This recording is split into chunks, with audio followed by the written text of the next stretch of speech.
We good? We are rolling. All right. Yep. So depression is a very subject to tackle. What did you want to convey, not only as an actor, but also as a human being, for people to understand? Some people have gone through that, some people haven't, and people who haven't probably don't understand. So Yes. what is that you wanted to convey absolutely in this? Well, you know, it seems to me when I read the book, the Philip Roth book, to see someone going through this, and an actor of all people, it made me get kind of.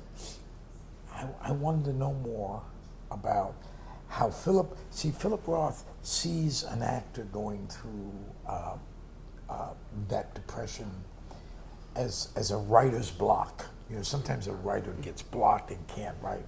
Actors rarely have that happen to them. They have a way of, because acting is action. It's let's do it. So we rarely see that. But in this character that I play, he sort of loses his appetite, his desire, which is very important, I think, for actors who have to go on stage and do these big roles, that you have the desire. And because of his lifestyle and his age, as it accumulates, he starts to lose touch with that appetite. Mm-hmm. And because of things that happen that are natural, because you get older and things happen, the memory isn't the same anymore. The idea that he loses focus from time to time, and I think that eventually leads to the depression, because he doesn't want to go do it anymore. So the desire goes, he doesn't want to do it. And I thought when I saw it, there was something also very amusing about someone who's an actor believing or feeling his life has passed him by. He missed opportunities and goes out into the world, quits the acting to go out and live his life over. It's a little late, of course, and also the choices he makes are very interesting, because they're so, it shows he has he can't quite fit in it. And I think there's the pathos of that. But at the same time, I saw somehow, in order to deal with this tragic thing, we needed to laugh a little bit. So I called Barry Levinson and said, I think there's something that would interest you here in this book. And Barry had the same reaction I did, that he thought, wow, what an opportunity to really talk about a world that we know.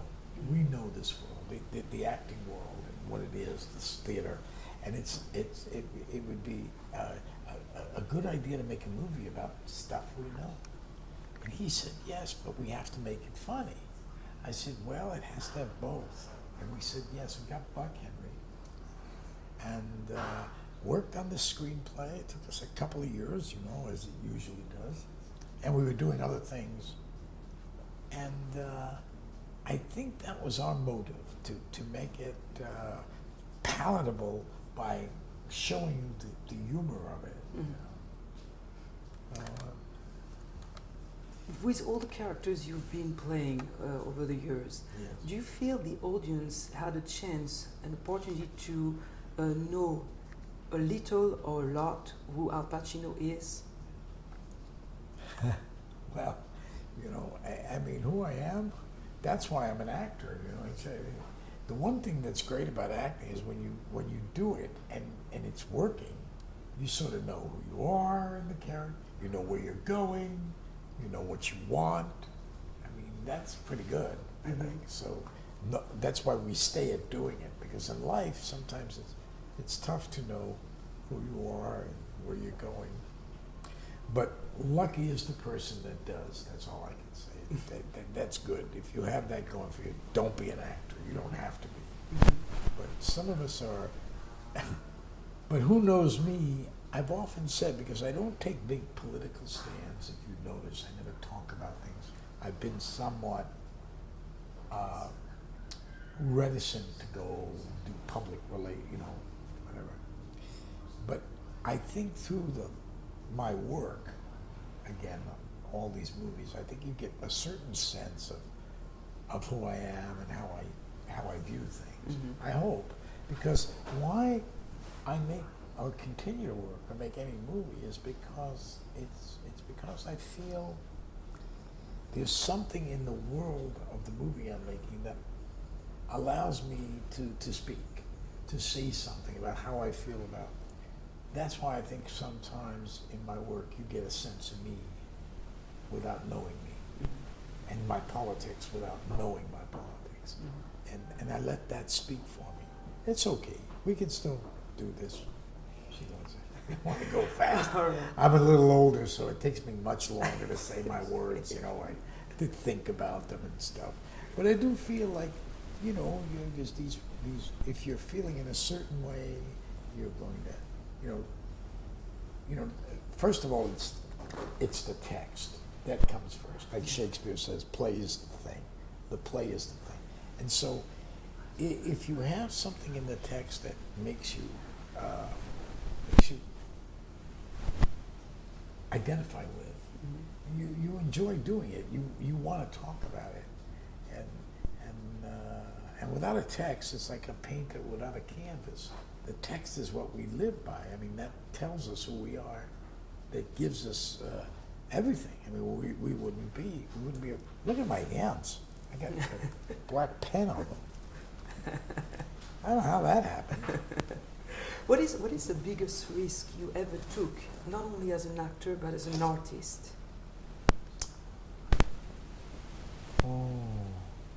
I think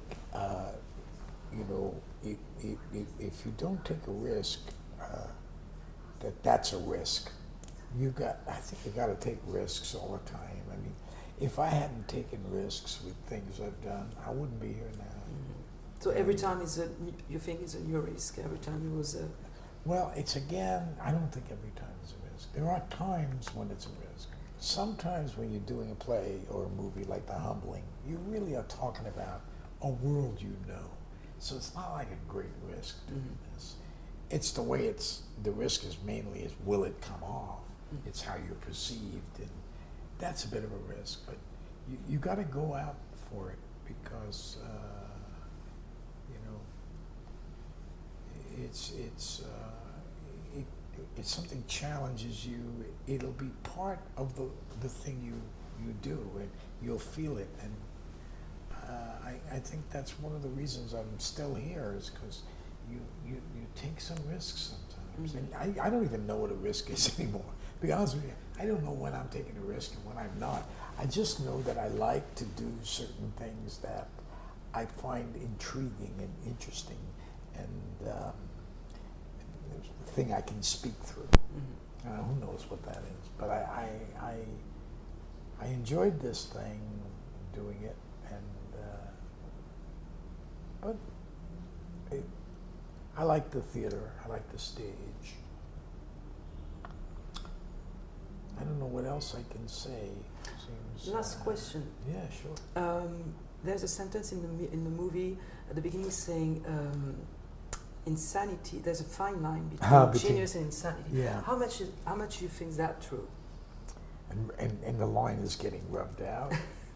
Well, I don't know how to respond to that except that it's a scary thing, I guess, if you're a genius. And I'm not a genius. I'm an actor who's trying to make $1 out of 99 cents, really. But try to do it the best I can. But I think in this part, I think the character is kind of a bit of a genius, and is going through these things, and that's a funny line. And I think that I don't quite know how I feel about what the truth of that. I think that